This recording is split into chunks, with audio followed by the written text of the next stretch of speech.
ಕೃಷ್ಣಾ ನದಿ ನೀರಿಗೆ ಮಹಾರಾಷ್ಟ್ರ ಕನ್ನವನ್ನ ಹಾಕಿದೆ. ಕೃಷ್ಣಾ ನದಿ ನೀರು ಯಾವ ರೀತಿಯಾಗಿ ಉಕ್ಕಿ ಹರಿತಾ ಇತ್ತೋ ಅದಕ್ಕೆ ಕನ್ನವನ್ನ ಹಾಕಲಾಗಿದೆ.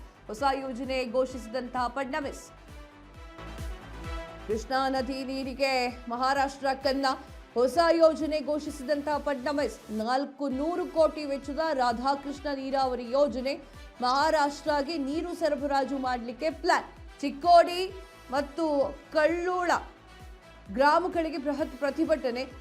ಯೋಜನೆ ವಿರೋಧಿಸಿ ಕನ್ನಡಪರ ಸಂಘಟನೆಗಳ ಪ್ರತಿಭಟನೆ. ನೀರಾವರಿ ಯೋಜನೆ ಕೈಬಿಡುವಂತೆ ಆಗ್ರಹಿಸಿ ಘೋಷಣೆ. ಪ್ರತಿಭಟನಾ ಸ್ಥಳದಲ್ಲಿ ಬಿಗಿ ಪೊಲೀಸ್ ಬಂದೋಬಸ್ತ್ ಕೂಡ ಇದೆ. ಏನಾಗಿದೆ, ನಮಗೆ ನೀರಿಲ್ಲ, ನಾವೇ ಈ ರೀತಿಯ ಪರಿಸ್ಥಿತಿಯಲ್ಲಿ ಕೂತ್ಕೊಂಡಿದ್ದೀವಿ.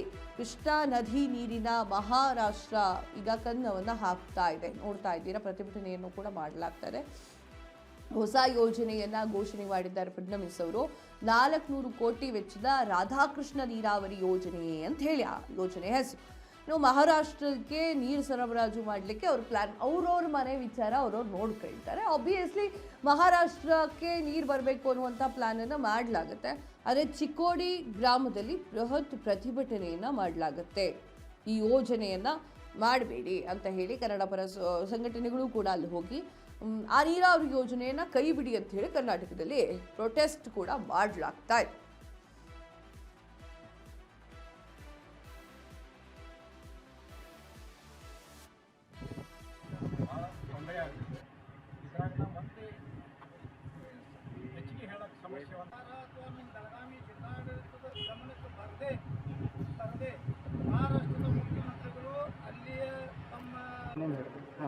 ರಾಧಾ ಕೃಷ್ಣ ಯೋಜನೆಯನ್ನ ಕೈಗೆತ್ತಿಕೊಂಡು ಇಚಲಕರಂಜಿ ಪಟ್ಟಣಕ್ಕೆ ಈ ಕಲ್ಲೋಳ ಒಂದು ಬ್ಯಾರೇಜ್ ದಿಂದ ನೀರನ್ನ ಒಯ್ಯುವಂತ ಕೆಲಸವನ್ನ ಮಾಡ್ತಾ ಇದೆ. ಇದನ್ನ ನಾವು ಖಂಡಿಸ್ತೀವಿ. ಯಾಕಂತಂದ್ರೆ ಇಲ್ಲಿಂದ ನೀರು ಒಯ್ದ್ಬಿಟ್ರು ಅಂತಂದ್ರೆ ಈ ನಮ್ಮ ರಾಜ್ಯ ಸರ್ಕಾರಕ್ಕೆ ಮತ್ತು ಈ ಭಾಗದ ಒಂದು ರೈತರಿಗೆ ಆಗಿರ್ಬೋದು, ನಮ್ಮ ಜನರಿಗೆ ಆಗಿರ್ಬೋದು ಘೋರ ಅನ್ಯಾಯ ಮಾಡಿದಂತಾಗ್ತದೆ.